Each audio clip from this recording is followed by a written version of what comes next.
To me, it means I don't like Indians. Maybe it'll mean I do like Indians. Maybe it means I don't like them stirring fish. Money. M-O-N-E-Y, money. Seek to exercise her constitutional right. Between the late 1980s and early 1990s, the exercise of rights listed in land cession treaties sparked animosity towards Native Americans and communities of the upper Midwest.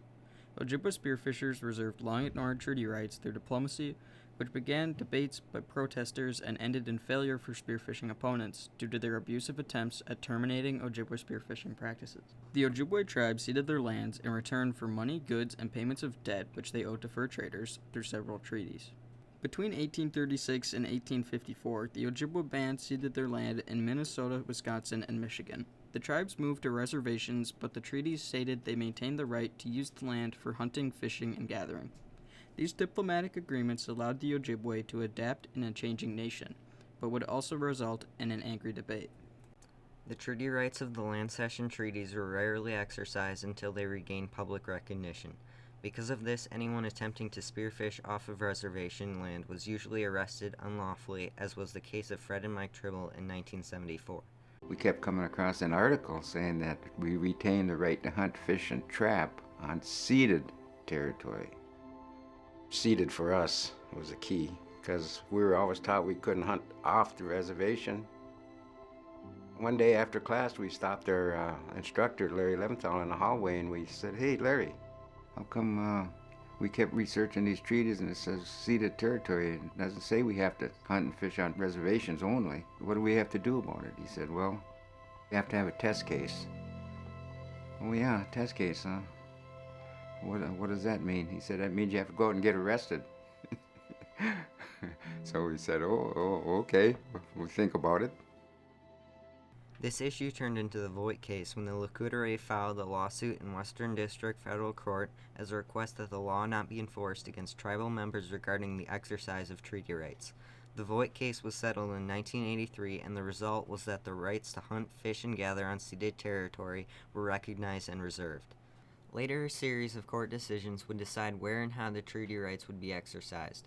The 1987 Doyle decision determined that the Ojibwa could use traditional methods such as spearfishing, while the 1988 Crabb decision determined that they could exercise those rights anywhere within the ceded territory, including privately owned land. Opposing groups emerged as a result of the treaty rights being recognized. Ojibwa spearfishers began spearfishing in ceded land more regularly, causing tension in northern Wisconsin and the surrounding areas.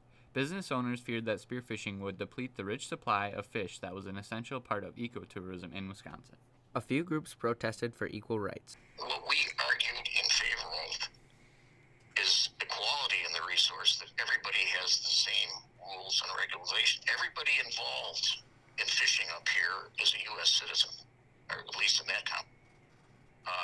And Judge Barbara Crabb said, "No, we're going to segregate it. We're going to allow one group to have special rights and privileges over the others." And that was grossly unhappy for us up here. And did Wisconsin Allegiance for Rights and Resources, Protect Americans' Rights and Resources, and Stop Treaty Abuse Wisconsin were some of the most active anti-treaty rights. So are you going to a lot of these protests? Do you go regularly? I've been to two so far. What do you hope to accomplish by going? I hope to get these Indians off their legs. Treaty Abuse Wisconsin participated at protests, paid protesters fines, and sent representatives to court. The goal of Stop Treaty Abuse was to influence and remand treaty rights decisions. Be careful what you say. Many Northerners resent Ku Klux Klan and civil rights comparisons. Dean Christ heads up the Stop Treaty Abuse organization and is the man Chippewas tab the Grand Wizard. Groups like these led to what was known as the Walleye Wars, which lasted several years. Passive tactics were used, such as the sale of anti-treaty rights beer and the production of concrete walleye decoys designed to deceive spearfishers and damage their spears.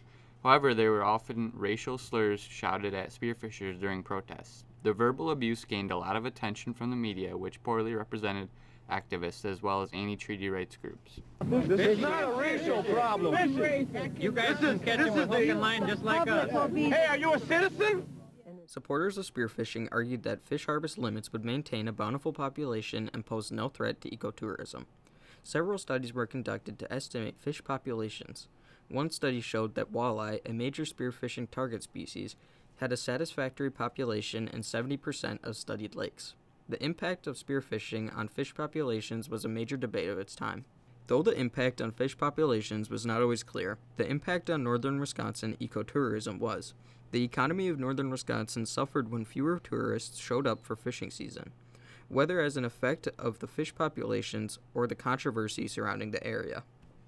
The crab decision stipulated the implementation of safe harvest levels in lakes to conserve fish populations. Safe harvest of individual lakes was determined by factors like fish population and changed from year to year. The Indian Reorganization Act of 1934 established reservations as self-governing, which increased their self-representation, but it also entitled Native Americans to less federal and state government benefits. The Ojibwa bands negotiated the numbers of fish they planned to take at each lake with the Department of Natural Resources and state government. The Great Lakes Indian Fish and Wildlife Commission states, a lake would be closed to tribal spearing and netting for a year if more than 60% of the safe harvest level were taken in both of the 2 previous years. Rules like these were not originally regulated by law, but were agreed upon by the Ojibwe bands for conservation. The tribes were required to report where they would spear and the harvest limits they determined for each lake. The Native Americans often made spearfishing harvest compromises with the state government through diplomacy. They attempted to compromise with the activists by setting a lower maximum quota for fish harvest to obtain their goal of preserving their Ojibwa traditions. Fishermen who used hook and line techniques supplied business for many in northern Wisconsin. Steve Hewitt, Treaty Fisheries Coordinator for the Department of Natural Resources, said in 1993, unless the quotas are reduced, the daily limit for rod and reel anglers must be cut to 2 walleye on at least 100 lakes, including some of the most popular fishing spots. 1989 tribal spearing quotas reduced hook and line bag limits to 3 walleye of the regular limit of 5 on over 100 lakes. This was after a negotiation providing that Governor Tommy Thompson would arrange for extra protection for spearfishers if they would decrease their harvest quota. In later years, that limit was reduced to 2 walleye on many spearfishing lakes. In a Lac du Flambeau ban versus Stop Treaty Abuse Wisconsin trial, Dean Christ represented Stop Treaty Abuse Wisconsin. Christ made the following arguments. First, that only full-blood Native Americans were entitled to these treaty rights.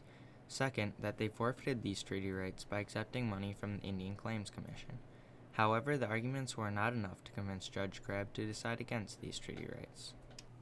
For most Ojibwe, the main reason they spearfished was to continue their traditions. One of the main arguments of anti-spearfishing activists was that the tools and techniques have changed immensely since their origins.